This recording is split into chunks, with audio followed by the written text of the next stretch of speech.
नमस्कार प्रिय विद्यार्थियों। तो अपने पहले ही क्वेश्चन से स्टार्ट करते हैं। ज़्यादा टाइम अपने बर्बाद नहीं करेंगे। तो आपको क्वेश्चंस को प्रॉपरली पढ़ना है और प्रॉपरली आपको उसका आंसर देना है। देखो, चाहे कितने बड़ा क्वेश्चन हो, कितने बड़े उनके आंसर हो, आपको आते हैं, सब बातें आपको, लेकिन आप उसको सॉल्व नहीं कर पाते। क्यों? क्योंकि आप उसको प्रॉपर तरीके से नहीं पढ़ते।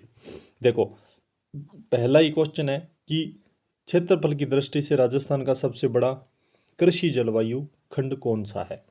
ठीक है, ये मैंने आपको करवा रखा है कि क्षेत्रफल की दृष्टि से जो राजस्थान का सबसे बड़ा जलवायु जो खंड है वो आपका, जैसे जैसलमेर साइड है ना, वहाँ का सबसे बड़ा क्षेत्र है। तो क्या आर्द्र दक्षिणी मैदानी खंड, शुष्क पश्चिमी मैदानी खंड, बाढ़ संभाव्य पूर्वी मैदानी खंड, सिंचित उत्तर पश्चिमी मैदानी खंड। तो इस क्वेश्चन का आंसर क्या रहेगा? इस क्वेश्चन का आंसर मैंने आपको बता दिया कि इस साइड जो अपने हैं वो, जैसे इस साइड जैसलमेर साइड वाला, तो शुष्क पश्चिमी मैदानी खंड है। ये आपका क्या है कि सबसे बड़ा राजस्थान का कृषि जलवायु खंड है। ठीक है, इसके बारे में थोड़ा अपने देख लेते हैं, थोड़ी व्याख्या देखते हैं अपने। देखो, राजस्थान में क्षेत्रफल की दृष्टि से सबसे बड़ा जलवायु खंड शुष्क पश्चिमी मैदानी खंड है। इस प्रदेश में जैसलमेर, बाड़मेर, बीकानेर, गंगानगर, हनुमानगढ़, जोधपुर आदि जिले शामिल है। ये जिले मरुस्थल के पश्चिमी भाग में पाए जाते हैं। यहाँ 20 सेमी एवं पश्चिमी क्षेत्र में 10 सेमी वार्षिक होती है। क्या वार्षिक होती है वर्षा। यह दैनिक दैनिक मासिक एवं वार्षिक तापांतरण में भी बहुत अंतर रहता है। यहाँ पे जो तापांतरण होता है उसमें भी बहुत ज़्यादा अंतर रहता है। समय के साथ, टाइम के साथ यहाँ पे जो है, आपने कभी देखा होगा कि जब ये रेगिस्तान के जो दौरे होते हैं वो दिन के समय में, गर्मियों में तो आपके बहुत ज़्यादा तपतपाते हैं। ठीक है, और शाम होते ही वो एकदम से ठंडे हो जाते हैं। तो वहाँ पे फिर ठंड बढ़ जाती है, थोड़ा सा ऐसे मतलब सर्दी सी महसूस होती है। और दोपहर के समय में आपको गर्मी लगती है, क्योंकि वो गर्म हो जाते हैं, गर्म बहुत जल्दी होते हैं और ठंडे भी बहुत ज़्यादा जल्दी होते हैं। नेक्स्ट क्वेश्चन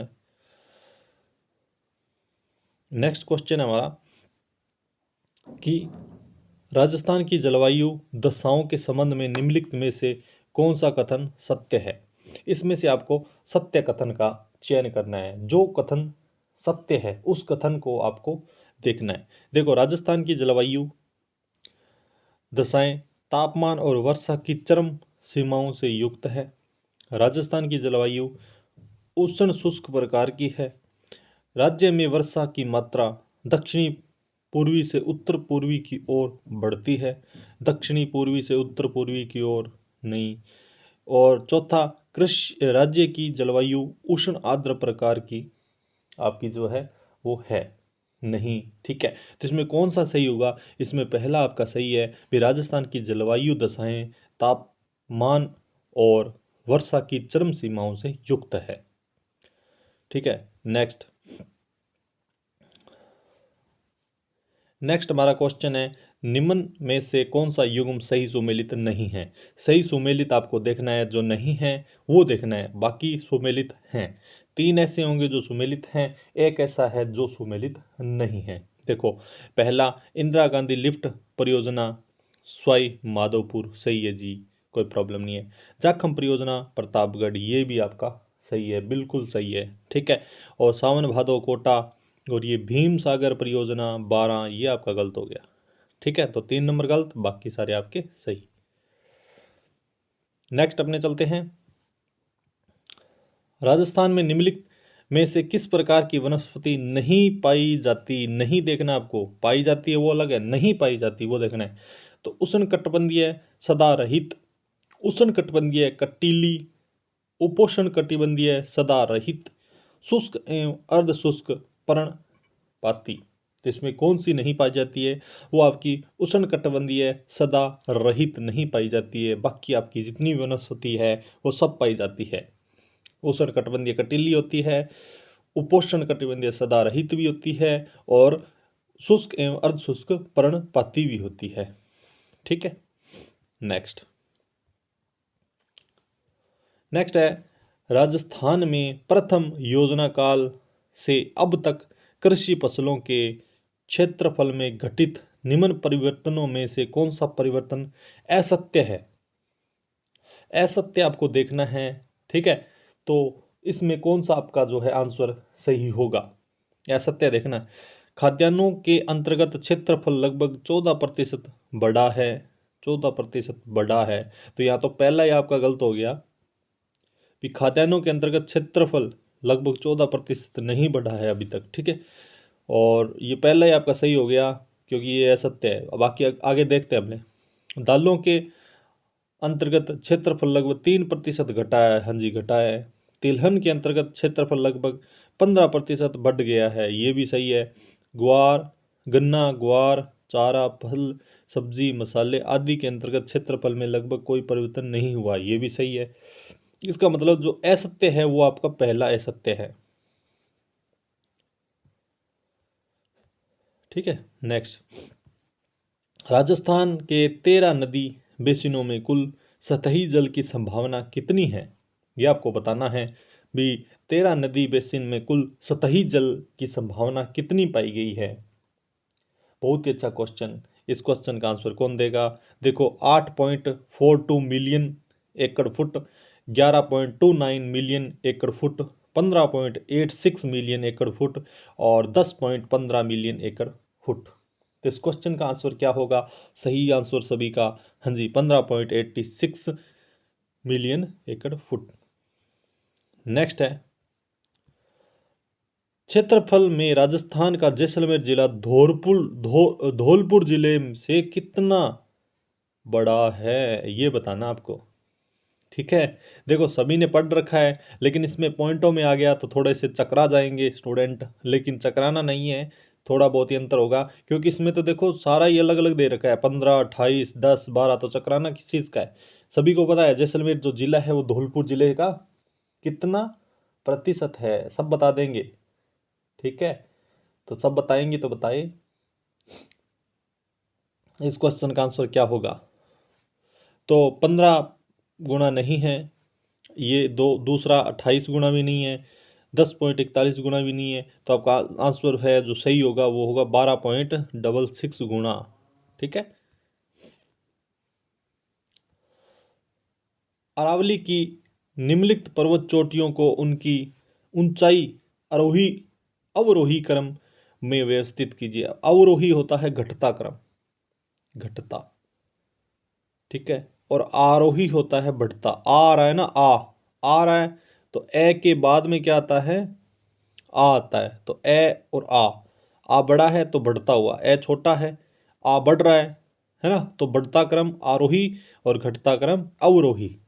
ठीक है, तो इस तरीके से आपको याद रखना है, जो अवरोही क्रम होता है वो आपका घटता क्रम होता है और आरोही क्रम होता है वो बढ़ता क्रम होता है।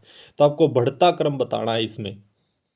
ठीक है, इस क्वेश्चन के अंदर तो देखो जो बढ़ता क्रम है वो ये है कि सबसे बड़ी चोटी है वो जरगा, इसके अंदर दे रखी है वो जरगा है ना, तो नीचे दूसरे में नहीं है, इसमें भी नहीं है, और इसमें चौथे में है जरगा।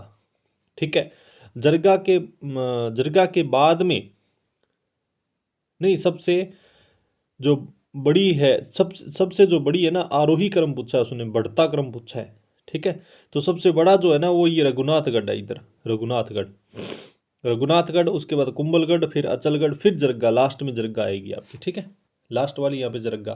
तो आपका जो पहला है ये सही है, आपका 108 नंबर क्वेश्चन का पहला ही आपका सही हुआ। नेक्स्ट क्वेश्चन आपको ऐसे देखने को मिलेंगे एग्जाम के अंदर, वो नॉर्मल क्वेश्चन वाला टाइम पहले था अब चला गया। ठीक है, लेकिन इस तरीके के क्वेश्चन आते हैं। संरचनात्मक दृष्टि से राजस्थान के भौगोलिक स्वरूप से निम्नलिखित में से किस उच्चावच प्रदेशों का हिस्सा है? तो इसमें आपको बताना है। 109 नंबर क्वेश्चन का आंसर कौन देगा? सही है जी सभी का, उत्तरी वृहद मैदान, प्रायद्वीपीय पठार। ठीक है, नेक्स्ट है, निम्न में से कौन सा पठार अरावली पर्वत से संबंधित नहीं है? जो अरावली पर्वत से संबंधित नहीं है वो कौन सा पठार है, अर्थात अरावली पर्वत पर नहीं पाया जाता है, इस तरीके से। ठीक है, उड़िया, बोराट, लसाड़िया, बघेलखंड कौन सा पठार है जो नहीं पाया जाता है। तो इस क्वेश्चन का जो आंसर है वो अलग से ही दिखाई दे रहा है, बघेलखंड पठार। ठीक है, नेक्स्ट है, वह नदी जो राजस्थान के दक्षिणी से प्रवेश करने के बाद पश्चिम की ओर बहती हुई पुनः दक्षिण की ओर मुड़ जाती है। सभी को पता है, इस क्वेश्चन का आंसर सभी को पता है। ठीक है, वो कौन सी नदी है, माही नदी है। ठीक है, और नीचे थोड़ा सा दे रखा है इसके अंदर, आपने देखते हैं। माही नदी का उद्गम स्थल विंध्याचल की उत्तरी श्रेणियों से मध्य प्रदेश के अमरोरू जिले में स्थित मेहद झील है। यह राजस्थान के बांसवाड़ा के खाद्दू गांव में प्रवेश करती है। यह नदी राजस्थान में कर्क रेखा को 2 बार पार करती है। इस प्रदेश के मैदान को 56 का मैदान भी कहा जाता है। तो ये देखो, इसमें बहुत सारे क्वेश्चन आ गए। देखो, माही नदी है, उसका उद्गम स्थल कहाँ पे है, विंध्याचल है, कि उत्तरी श्रेणियों में से मध्य प्रदेश के अमरोरू जिले में स्थित मेहद झील है। यह राजस्थान के बांसवाड़ा के खाद्दू गांव में प्रवेश करती है। कहाँ से राजस्थान में प्रवेश कर रही है, यह नदी राजस्थान की जो कर्क रेखा है उसको 2 बार क्या है, काटती है। ठीक है, और ऐसे ऐसे ये नदी। ठीक है, और इस प्रदेश के मैदान को 56 का मैदान भी कहा जाता है। तो बहुत सारे क्वेश्चन इसके अंदर से आ रहे हैं। देखो, नेक्स्ट है, बिजराल की पहाड़ियों से निकलने वाली खारी नदी निम्नलिखित में से किस अपवाह तंत्र का भाग है। तो 112 नंबर क्वेश्चन का आपका आंसर क्या रहने वाला है। ठीक है, तो बंगाल की खाड़ी का भाग है। ठीक है, अपवाह तंत्र का भाग बंगाल की खाड़ी। तो आप यहाँ से नीचे इसको थोड़ा पढ़ सकते हो, इस क्वेश्चन को, है ना। देखो, राजस्थान में अपवाह तंत्र की 3 भागों में बांटा गया है। एक तो बंगाल की खाड़ी, एक अरब सागर, एक आंतरिक अपवाह। बिजराल की पहाड़ियों में खारी नदी का उद्गम होता है और आगे चलकर बनास नदी में मिल जाती है। कोपेन वाला नियम आता रहता है, तो आराम से कोपेन वाले नियम को भी पढ़ें आप। यहाँ से देखो, कोपेन द्वारा प्रस्तुत जलवायु प्रदेशों में से निम्न में से कौन सा युग्म सही सुमेलित नहीं है।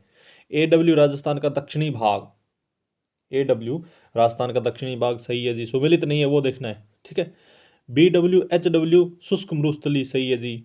BSHW अर्ध शुष्क मरुस्थली ये भी सही है। और CWG राजस्थान का उत्तरी भाग, ये आपका यहाँ पे गलत हो गया। ठीक है, अब बात करते हैं अपने नेक्स्ट। निम्न में से राजस्थान का कौन सा युग्म सुमेलित नहीं है। ऐसा युग्म है जो सुमेलित नहीं है। 114 नंबर क्वेश्चन का आपका आंसर क्या रहने वाला है। ठीक है, तो इस क्वेश्चन का जो आंसर है वो ये रहने वाला है, श्रीगंगानगर हनुमानगढ़ ना, यहाँ पे भूरी बलुई मिट्टी नहीं पाई जाती, तो ये आपका गलत हो गया। नेक्स्ट है, राजस्थान में फ्लोराइड की समस्या से पीड़ित कुब्बर पट्टी क्षेत्र कहाँ स्थित है। जो कुब्बर पट्टी वाला क्षेत्र है वो कहाँ पर स्थित है। तो इस क्वेश्चन का आंसर रहेगा आपका नागौर और अजमेर, इन दोनों के बीच में कुब्बर पट्टी वाला जो क्षेत्र है वो है। नेक्स्ट है, राजस्थान में अमेरिकन कपास का उत्पादन किन जिलों में होता है। ठीक है, तो अमेरिकन कपास का जो उत्पादन है वो आपके गंगानगर और हनुमानगढ़ जिले में तो होता ही है। बाकी इसके अंदर आप देख सकते हो, तो पहले में नहीं है, दूसरे में भी नहीं है, तीसरे में भी नहीं है, चौथे में दे रखा है गंगानगर और हनुमानगढ़। ठीक है, तो इस तरीके से गंगानगर, हनुमानगढ़ और बांसवाड़ा, ठीक है, जहाँ पे अमेरिकन कपास का उत्पादन होता है। नेक्स्ट है, राजस्थान में झीलों का पश्चिमी से पूर्व की तरफ सही क्रम पहचानना है। भी आपका पश्चिम यहाँ से, जैसे ये राजस्थान आपका है ना, ये राजस्थान है, तो इस साइड से इस साइड की तरफ जाना आपको। तो ये आपको क्रम देखना है, भी पश्चिम से पूर्व की तरफ जो है वो कौन सी जिले है। ठीक है, पहले पश्चिम फिर पूर्व की तरफ जाते जाना है। ठीक है, तो इसमें देखो क्वेश्चन नंबर 117 नंबर क्वेश्चन है, इसमें कौन सी कैसी क्या होगा। ठीक है, तो पंचभद्रा है वो आपकी पहले नंबर पे, कायलाना दूसरे, बाल समंद और राजसमंद। तो इसका पहला आपका सही हो गया। आपको थोड़ा बता देते हैं नीचे। देखो, पंचभद्रा झील बाड़मेर में स्थित है, ठीक है, यहाँ पे बाड़मेर आ गया। कैलाना झील है वो जोधपुर में, तो जोधपुर आ गया, ठीक है। और बालसमंद झील जोधपुर, ये भी जोधपुर में। राजसमंद झील राजसमंद में, तो ये राजसमंद में। तो इस तरीके से ये इस तरीके से आपकी चल रही है, ठीक है। तो यहाँ से यहाँ तक जा रहा है ना, तो आपको ये देखना है। देखो क्वेश्चन इस तरीके से पूछे जाते हैं आपको। अभी झीलों वाला देखा ना। राजस्थान भू क्षेत्र में पूर्ण रूप में बहने वाली सबसे लंबी नदी कौन सी है? सबसे लंबी नदी जो पूर्ण रूप से अपने राजस्थान में ही बहती है, ठीक है। तो 118 नंबर क्वेश्चन का आंसर क्या रहेगा? वन की आस, वन आस, ठीक है, वनास नदी है, वन की आस। राजस्थान में वन की आस किस नदी से है? वनहास नदी से। राजस्थान में औसत वार्षिक वर्षा की सर्वाधिक परिवर्तनशीलता आलेखित करने वाले जिले हैं, तो वो कौन से हैं? वो जिले आपके जैसलमेर और बाड़मेर है, ठीक है, क्योंकि ज़्यादा रेगिस्तानी क्षेत्र यहाँ पे है। फिर नेक्स्ट, मिट्टी की लवणता एवं क्षारीयता का ठोस उपचार क्या है? सभी को पता है, सभी बता देंगे, ये तो कई बार क्वेश्चन आ चुका है। जिप्सम शोधन है ये, ठीक है।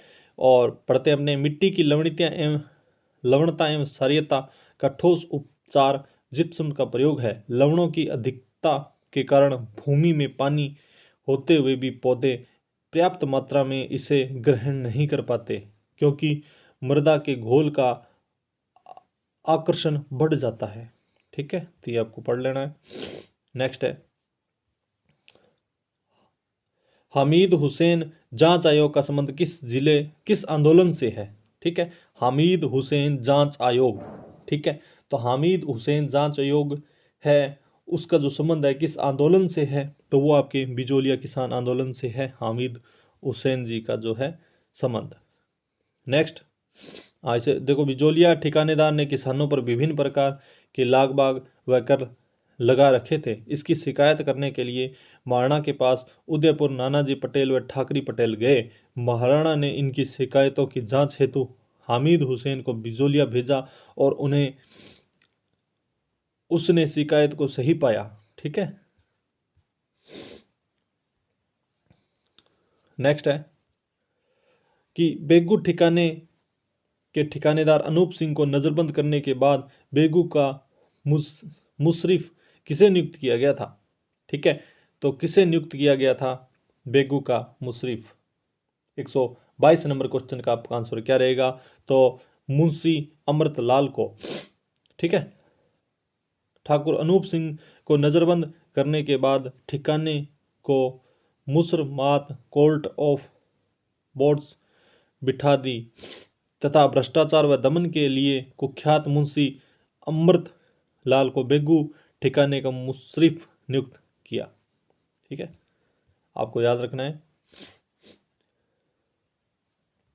नेक्स्ट है, निम्न में से किस सभ्यता से एक कपड़े का टुकड़ा मिला है? तो वो कौन सी सभ्यता है जिससे क्या है कि एक कपड़े का जो टुकड़ा है वो मिला है? तो वो सभ्यता है आपकी बालाथल है। तो नीचे लिख भी रखा है, बालाथल सभ्यता उदयपुर के भल्लभ नगर तहसील से प्राप्त हुई है। तो कहाँ से प्राप्त हुई है बालाथल सभ्यता? ये आपकी उदयपुर में बल्लभ नगर तहसील से। इसकी खोज 1962 में डॉक्टर VN मिश्र ने की थी और यहाँ कपड़े का टुकड़ा प्राप्त हुआ है। बेराट के पास यह दूसरा स्थान है जहाँ कपड़ा प्राप्त हुआ है।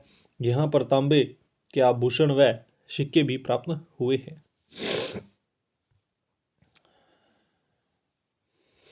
नेक्स्ट है, प्रजापति महायज्ञ का संबंध किससे है? प्रजापति महायज्ञ का जो संबंध है वो किससे है, ये आपको बताना है। सीकर, झुंझुनू, दुधवा, खारा, मारवाड़, ठीक है। तो ये किससे है? ये आपका झुंझुनू किसान आंदोलन से है प्रजापति महायज्ञ। यहाँ देखो, पढ़ो थोड़ा इसको। भरतपुर जाट ने शेखावटी के जाट किसानों को अपने अधिकारों के लिए संघर्ष करने के लिए प्रेरित किया। जाटों को संगठित करने के लिए देशराज ने पल थाना सीकर में एक सभा का आयोजन किया, जिसने सीकर में एक महायज्ञ करने का निर्णय लिया, ठीक है। नेक्स्ट है, धीमा, मीरबख्श, काशी, राम लखन, भीम आदि चित्रकारों का संबंध किस रियासत से था? किस रियासत से इन लोगों का जो संबंध है, चित्रकार है उनका जो संबंध था, वो रियासत आपको बतानी है। तो वो आपकी उनियारा रियासत। ठीक है, इसके बारे में थोड़ा यहाँ से आप पढ़ लेना। उनियारा उदयपुर व बूंदी रियासतों की सीमा पर बसा है। बूंदी एवं उनियारा के संबंधों का अथवा वैवाहिक संबंधों का उनियारा पर भी प्रभाव पड़ा। यहाँ पर राव चंद्रभान की 5वीं पीढ़ी में राव राजा सरदार सिंह ने मीरबख्श, धीमा, राम लखन आदि कलाकारों को आश्रय प्रदान किया था। ठीक है, नेक्स्ट है बहुत ही अच्छा क्वेश्चन। सालिम सिंह की हवेली का निर्माण किसने करवाया? सालिम सिंह जी की जो हवेली है उसका निर्माण वो है किसने करवाया था? 126 नंबर क्वेश्चन का आंसर कौन देगा? वेरी गुड, सालिम सिंह ने ही करवाया था। जैसलमेर की हवेलियों में सालिम सिंह की हवेली, नथमल की हवेली पत्थर की जाली एवं कटाई के कारण विश्व प्रसिद्ध है। तो पूछ सकता है कि जो ये हवेलियां हैं वो किस कारण से प्रसिद्ध है? तो पत्थर की जाली व कटाई के कारण विश्व में प्रसिद्ध है। जैसलमेर के दीवान सालिम सिंह ने 1885 में अपने नाम से सालिम सिंह की नोखड़ी हवेली का निर्माण करवाया। वर्तमान में इसकी ऊपरी मंजिल को जल महल एवं मोती महल कहा जाता है। तो पूछ सकता है क्वेश्चन, उसकी जो ऊपरी मंजिल को क्या कहा जाता है? जल महल व मोती महल। अब सुमेलित करना है आपको। इसमें एक तरफ दे रखा है समाचार पत्र और एक तरफ दे रखा है संपादक। ठीक है, एक तरफ तो समाचार पत्र कौन सा है और संपादक था वो कौन था। ठीक है, इसमें इस तरीके से आपको क्वेश्चन पूछ रखा है। देखो इसमें अपने देखते हैं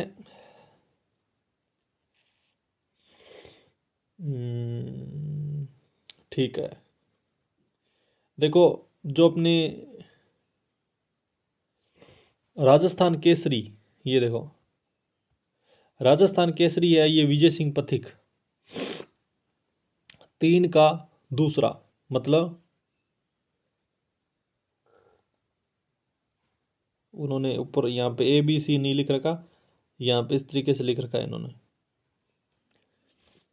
ठीक है, तो देखो अपने C का है, C का दूसरा, तो C का दूसरा तो राजस्थान केसरी, और या लिख लो आपने C का दूसरा। ठीक है, और अपने देखते हैं राजस्थान समाचार। जो राजस्थान समाचार है, राजस्थान समाचार है वो आपका, एक मिनट रुको, राजस्थान समाचार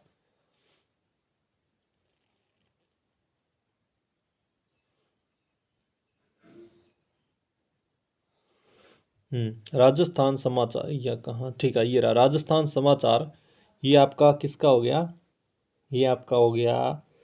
देखो थोड़ा सा आपको, देखो क्वेश्चन को करने के लिए आपको क्या करना है कि थोड़ा सा आपको दिमाग लड़ाना है। ठीक है, देखो इसमें देखो राजस्थान केसरी है वो विजय सिंह पथिक है, तो C का है वो दूसरा हो गया। तो देखो C का दूसरा किसमें है, क्योंकि ऊपर नीचे वो थोड़ा अलग से लिख रखा है उन्होंने।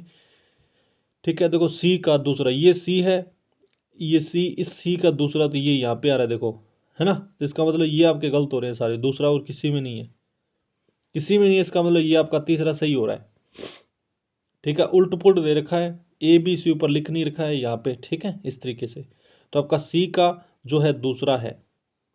ठीक है, और जो आपका D मानेंगे, जैसे अग्निबाण, अग्निबाण है, अग्निबाण है वो आपका जैन नारायण व्यास हो गया। ठीक है, और राजपुताना गजट है, राजपुताना जो गजट है वो आपका मौलवी मौलवी मुराद अली, और राजस्थान समाचार है ये समर्थ दास। ठीक है, इस तरीके से आपका ये क्वेश्चन सॉल्व होता है। नेक्स्ट, टेल का संबंध निम्न में से किससे है? आभूषण, एक प्रकार का कर, नृत्य, वेशभूषा। तो टेल का संबंध किससे है? तो ये आपकी एक तरह की क्या वेशभूषा है। तो यहाँ पे थोड़ा देख लेते हैं। यह जामा के, यह जामा के डिज़ाइन से ली गई पोशाक है जो कि छोटी पैंट व पतलून और पगड़ी के साथ पहनी जाती है। इसकी लंबाई जांघों तक होती है। इसमें कमर से एक पट्टी की सिलाई होती है। बाएं से दाएं जांघों को ढकती हुई जाती है। जो स्कर्ट पिछला हिस्सा होता है और उतना बड़ा होता है कि वह जंगा, ठीक है, पिंडिका के कुछ नीचे आ जाता है। ठीक है, ये थोड़ा पढ़ लेना आप आराम से देख के।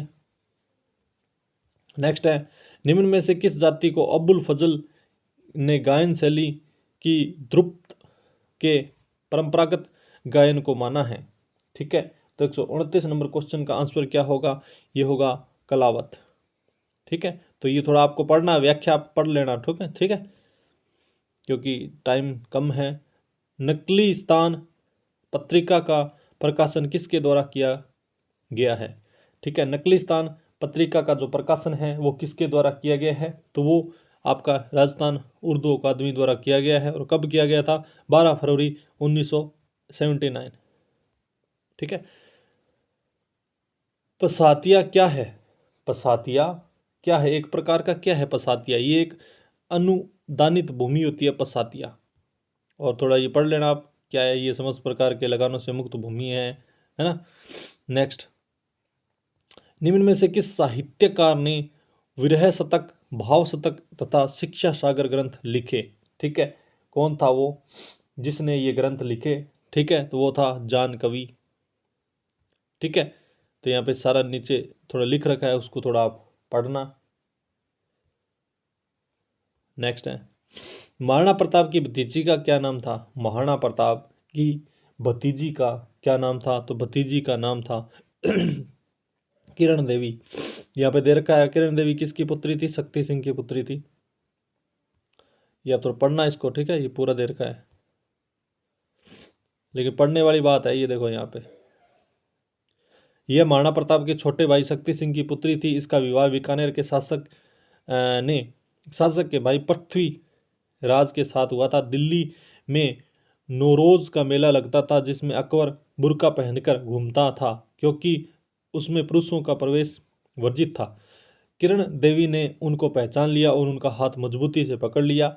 अकबर लाख कोशिश करके भी अपना हाथ नहीं छुड़ा पाया और थर थर कांपने लगा तथा करुणा भाव से माफ़ी मांगी और किरण देवी को अपनी बहन बनाया। तब जाकर किरण देवी ने उनको प्राणों की भीख दी। ठीक है, पढ़ लेना थोड़ा, बहुत अच्छी बातें लिख रखी है। नवरात्रि व वर्षा विलंब पर आने से किसकी पूजा की जाती है? ठीक है, तो किसकी पूजा की जाती है? भोल्या भूत की पूजा की जाती है। बहुत ही अच्छा क्वेश्चन। ठीक है, इसका आंसर है भोल्या भूत। ये आप देख लेना नीचे, इसको पढ़ना आप क्या लिख रखा है। ठीक है, फिर मार्च के ख्याल का जन्मदाता किसे माना जाता है? मार्च के ख्याल का जो जन्मदाता है वो किसे माना जाता है?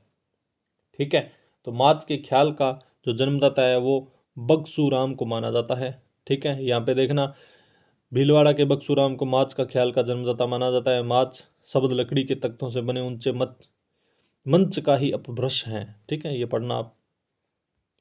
नेक्स्ट है, भैंसों के चितेरे के रूप में विख्यात है। भैंसों के चितेरे के रूप में विख्यात कौन है? तो ये आपका परमानंद चोयल है, वो प्रसिद्ध है। नेक्स्ट है, कर्नल जेम्स टोड ने किस रियासत के राजमहलों को सर्वश्रेष्ठ बताया है? ठीक है, तो उन्होंने बूंदी के राजमहलों को सर्वश्रेष्ठ बताया है। क्यों बताया है? ये नीचे यहाँ पे लिख रखा है, क्योंकि चित्रकारी थी वहाँ पे। बाहरदेवरा प्रसिद्ध ऐतिहासिक स्थल किस जिले में स्थित है? बाहरदेवरा ऐतिहासिक स्थल है वो जो है आपका किस जिले के अंदर स्थित है? तो वो आपका भीलवाड़ा के अंदर स्थित है। ठीक है, नेक्स्ट क्वेश्चन है, किस प्रदेश के विशाल राजस्थान में सम्मिलित होने से संयुक्त विशाल राजस्थान का नामकरण हुआ? ठीक है, तो ये क्वेश्चन है, बहुत ही अच्छा क्वेश्चन है। ठीक है, तो इस क्वेश्चन का आंसर क्या रहेगा? इसका आंसर रहेगा मत्स्य संघ। ठीक है, नेक्स्ट है, राजस्थान का उत्तर तोताद्री कहलाता है। राजस्थान का उत्तर तोताद्री कहलाता है, तो वो क्या कौन कहलाता है? ठीक है, वो आपका गलता कहलाता है। ठीक है, नेक्स्ट है, सितंबर 2020 को राज्य सरकार द्वारा जारी की गई पर्यटन नीति में कौन से प्रावधान शामिल है? पर्यटन नीति में कौन से प्रावधान शामिल है? तो ये सारे प्रावधान आपके पर्यटन नीति में शामिल है, ये सारे। तो इस क्वेश्चन का आंसर होगा उपरोक्त सभी। नेक्स्ट है, फरवरी 2022 में यूएस चैम्बर्स ऑफ कॉमर्स द्वारा जारी अंतर्राष्ट्रीय बौद्धिक संपदा सूचकांक 2022 में भारत का कौन सा स्थान रहा? 142 नंबर क्वेश्चन का आपका आंसर क्या रहेगा? तो भारत का अपने 43वां स्थान रहा था। नेक्स्ट है, Rajasthan economic transformation advisory council के उपाध्यक्ष बनाए गए थे, तो किसे बनाए गए थे? 143 नंबर क्वेश्चन का आंसर तो अरविंद मायाराम को बनाया गया था। नेक्स्ट है, 5 फरवरी 2022 को राजस्थान के भारत ने किससे हराकर आईसीसी अंडर 19 वर्ल्ड कप 2020 जीता था? ठीक है, तो किसे हराया था ये आपको याद होना चाहिए। ये ऐसे क्वेश्चन तो आपको याद होने चाहिए। ठीक है, इंग्लैंड को हराया था। नेक्स्ट क्वेश्चन है, हाल ही में केंद्र सरकार द्वारा किसे प्रधानमंत्री का मुख्य आर्थिक सलाहकार नियुक्त किया गया? ठीक है, तो 145 नंबर का आपका जो क्वेश्चन है उसका आंसर क्या रहेगा? वो रहेगा अनंत नागेश्वर को। नेक्स्ट है, बजट 2020-21 के अनुसार राज्य सरकार के एशियन एवं कॉमनवेल्थ गेम्स के स्वर्ण पदक विजेताओं को कितनी इनामी राशि की घोषणा की गई है? ठीक है, तो वो लगभग 61 लाख रुपए होगी। हाँ जी, सही है, 60 लाख रुपए। नेक्स्ट है, 20वीं पशुधन जनगणना 2012 से 19 की अवधि में प्रदेश में गिरावट दर हुई है। कितनी गिरावट आई है पशुओं के जो है पशुधन में? तो वो आपकी गिरावट आई है 1.66%। जनवरी 2022 में भारत सरकार द्वारा इसरो के चेयरमैन किसे नियुक्त किया गया? तो इसरो का जो चेयरमैन है वो किसे नियुक्त किया गया है? तो वो एस सोमनाथ को नियुक्त किया गया है। नेक्स्ट है, इंदिरा गांधी शहरी क्रेडिट कार्ड योजना के तहत निम्न में से कौन सा कथन सही नहीं है? इसमें से ऐसा कौन सा कथन है जो सही नहीं है? वो कथन है, इसमें संगठित क्षेत्र से जुड़े 14 से 50 वर्ष की आयु के शहरी युवा, ये आपका गलत है और बाकी सही है। ठीक है, नेक्स्ट, भारत वन स्थिति रिपोर्ट 2021 में राजस्थान में सर्वाधिक वनावरण वाले जिलों का सही समूह है कौन सा है? तो इसमें सही समूह है, सबसे पहले नंबर पे उदयपुर, दूसरे नंबर पे अलवर, तीसरे नंबर पे प्रतापगढ़। ये आपका दूसरा सही है। ठीक है, तो थैंक यू, धन्यवाद।